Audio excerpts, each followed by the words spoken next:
உலகெங்கும் வாழும் ராஜ் தொலைக்காட்சி அன்பர்களே, என் நெஞ்சம் நிறைந்த நேயர்களே, எல்லாரும் நல்லா இருக்கீங்களா? நம்முடைய இன்றைய ராசி பலன்கள் நிகழ்ச்சியில் இன்றைக்கி நம்ம பார்க்க போவது பிப்ரவரி மாதம் 25ஆம் தேதி 2026ஆம் ஆண்டு பலன்கள். தமிழ் வருடத்தில் விசுவாவசு வருடம் மாசி மாதம் 13ஆம் நாள் புதன்கிழமை மத்தியானம் 1:35 வரைக்கும் ரோகிணி நட்சத்திரம் இன்னைக்கு. பிறகு மிருகசீரிட நட்சத்திரம்.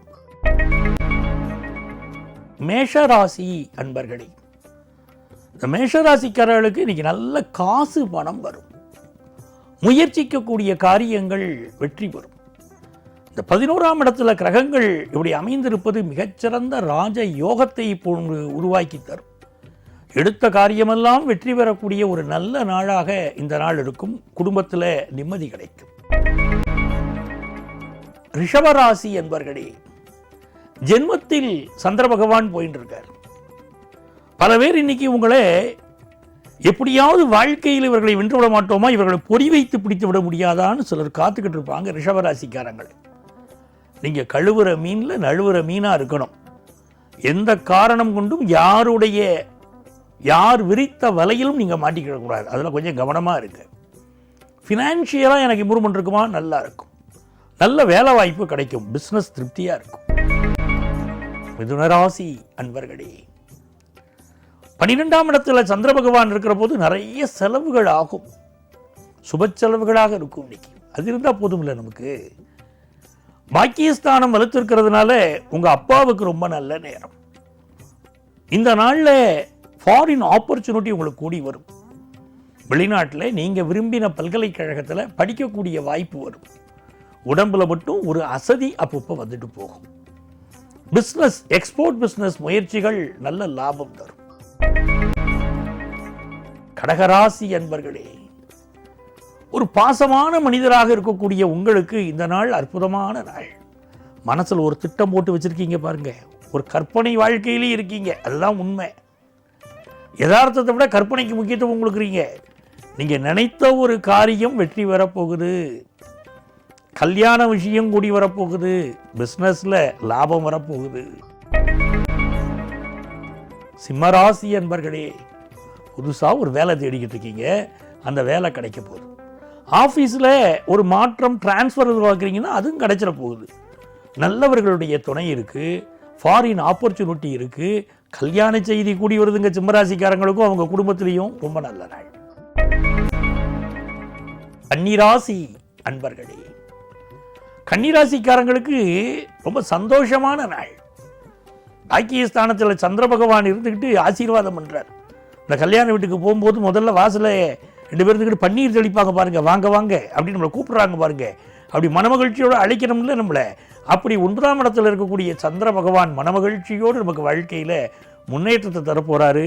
உங்களை பலரும் உற்று கவனிக்கக்கூடிய ஒரு நாள். ஃபினான்ஷியல் இம்ப்ரூவ்மெண்ட் நல்லா இருக்கும். ஃபாரின் ஆப்பர்ச்சுனிட்டி கூடி வரும். கல்வியில் நல்ல வெற்றி உண்டு. துலாம் ராசி அன்பர்களே,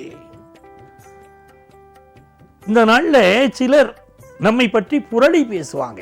அது காதில் வாங்கிக்கிட கூடாது. அதில் மட்டும் நீங்கள் கவனமாக இருந்தால் போதும். இவங்க இப்படி சொல்லிவிட்டாங்களே, அவங்க இப்படி சொல்லிட்டாங்களே அப்படிலாம் நினைக்கக்கூடாது. காதில் வாங்காமல் கம்முன்னு இருங்க.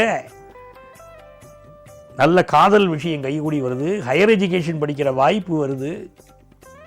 உங்களை அழகுபடுத்திக் கொள்ளக்கூடிய விஷயங்களை ஈடுபாடு காட்ட போறீங்க. குழந்தை பாக்கியம் இல்லாதவங்களுக்கு குழந்தை பாக்கியம் இன்னைக்கு கிடைக்குது. பிஸ்னஸ் வெற்றி காத்திருக்கு. விருச்சிக ராசி அன்பர்களே, புதுசா ஒரு வீடு, மன கட்டடம் வாங்கணும்னு ஆசைப்படுறீங்க பாருங்க. அந்த முயற்சி ஜெயிச்சிடும். அதே மாதிரி சகோதர உறவுகள் இருக்கக்கூடிய பிரச்சனை நிவர்த்தி ஆகும். கல்யாணத்துக்கு பொண்ணு தான் சார் கிடைக்கல அப்படின்னா பொண்ணு கிடைக்கும். 90ல் பிறந்தவங்களுக்கு திருமணம் ஆகலைன்னா சொல்லுங்க, அதுக்கு பரிகாரம் இருக்கு அப்படின்னு ஒரு நிகழ்ச்சியில் நான் பேசினேன். ஒருத்தர் ஐயா எனக்கு வழி சொல்லுங்க. நான் எப்பங்க பிறந்தீங்கன்னு கேட்டேன். 1969 பிறந்தங்க, இன்னும் கல்யாணம் ஆகலை, வழியை சொல்லு கேட்டேன். என்ன பண்ணுறது பாருங்க. அப்படி திருமண தடைகள் பலருக்கு இருக்கும். ஒரு நியாயமாக கேள்வி கேட்கணுமா இல்லையா? நியாயத்தை மீறி நம்ம எதையும் பேசிடக்கூடாது. அதனால இந்த நாளை பொறுத்த வரைக்கும் விருச்சிக ராசியில் பிறந்து இந்த 30களில் இருக்கும் எங்களுக்கு திருமணம் ஆகலைங்கிறவங்களுக்கு திருமணத்துக்கு முயற்சி பண்ணலாம். நல்ல முறையில் கல்யாணம் கூடி வரும். ஃபாரின் ஆப்பர்ச்சுனிட்டியும் கிடைக்கும். தனுசு ராசி அன்பர்களே, இது ஒரு மகிழ்ச்சியான நாள் தானே உங்களுக்கு. நீங்க அடிக்கிற பால்லாம் சிக்ஸர் தான் போகும். இன்னைக்கு வெற்றி மீது வெற்றி, யாரோட போட்டினாலும் கடைசியில் வெற்றி உங்களுக்கு தான். சில நேரங்களில் உங்களை விட வயசில் மூத்தவங்க பெண்கள் உங்களுக்கு எதிரியா இன்னைக்கு கண்ணுக்கு தெரிவாங்க. அது சகோதரியா இருக்கலாம், அம்மாவா கூட இருக்கலாம். சில நேரம் அம்மாவை கூட புரிஞ்சுக்கிடாம தான் நம்ம போயிடுறோம் வாழ்க்கையில். அப்படி ஒரு நாளாக கூட இருக்கலாம். ஆனால் பொறுமையோடு செயல்பட்டீங்கன்னா எல்லா காரியங்கள்லையும் உங்களுக்கு இன்னைக்கு வெற்றி. மகர ராசி அன்பர்களே, இது அற்புதமான நாள். தெய்வங்களின் ஆசீர்வாதம் கிடைக்கக்கூடிய நாள். குலதெய்வ வழிபாடு செய்யணும். எந்த சாமியை கும்பிட மறந்தாலும் குலதெய்வத்தை கும்பிடாம விட்டுறக்கூடாது. குலதெய்வத்துக்கு முடிக்காணிக்க கொடுக்கறது, கடா வெட்டி பொங்கல் கொடுக்கறது, என்ன விஷயம் இருந்தாலும் மகர ராசிக்காரங்க இப்போ மறந்துடாதீங்க. குலதெய்வ அனுக்கிரகத்தினால வாழ்க்கையில் ஜெயிக்க போறீங்க. நல்ல குழந்தை பாக்கியம் அமையும், செய்தொழிலில் வெற்றி கிடைக்கும். இந்த நாள் நீங்கள் எதிர்பாராத வெற்றியெல்லாம் தேடி வரக்கூடிய நல்ல நாள். கும்பராசி அன்பர்களே, நினைத்த காரியமெல்லாம் வெற்றி பெறக்கூடிய ஒரு நல்ல நாள். ராசியில சூரியன், ராசியில சுக்கிரன், ராசியில செவ்வாய், ராசியில புதன், எத்தனை கிரகமையா நமக்கு ஆசீர்வாதம் பண்ணுது. ராசியில ராகு உட்கார்ந்துருக்காரு. எல்லா கிரகமும் நமக்கு சப்போர்ட் இல்லை, அப்புறம் நம்ம தானே ஜெயிக்கணும். அவ்வளவு அற்புதமான நாள். தொழில், வேலை, கல்யாணம், குடும்பம் எல்லாம் மகிழ்ச்சியான செய்தி வரப்போகுது. மீனராசி அன்பர்களே, முயற்சிக்கிற காரியமெல்லாம் வெற்றி. இந்த நாள் நீங்க சமூகத்தில் நல்ல பேரும் புகழும் பெறுவீங்க. குடும்பத்தில் இருக்கக்கூடிய ஒரு சிக்கலுக்கு இன்னைக்கு தீர்வு கிடைக்கும். ஒரு நல்ல எழுத்தாளர், நல்ல பேச்சாளர் அப்படின்னு பேரும் புகழும் கிடைக்கும். பட்டிமன்ற பேச்சாளர்கள் நல்ல பேரும் புகழும் வாங்குவீங்க. உங்கள் இன்வெஸ்ட்மெண்ட்ஸ் பெருகும். புதிய வேலை மாற்றத்தை எதிர்பார்த்தா வேலை மாற்றம் கிடைக்கும். இந்த காலில் மட்டும் கொஞ்சம் பிரச்சனை கொடுக்குது, அது என்னன்னு பார்த்துக்கிடுங்க. மற்றபடி இது நல்ல நாள். நண்பர்களே, நாளைய பதிவில் மீண்டும் சந்திப்போமா?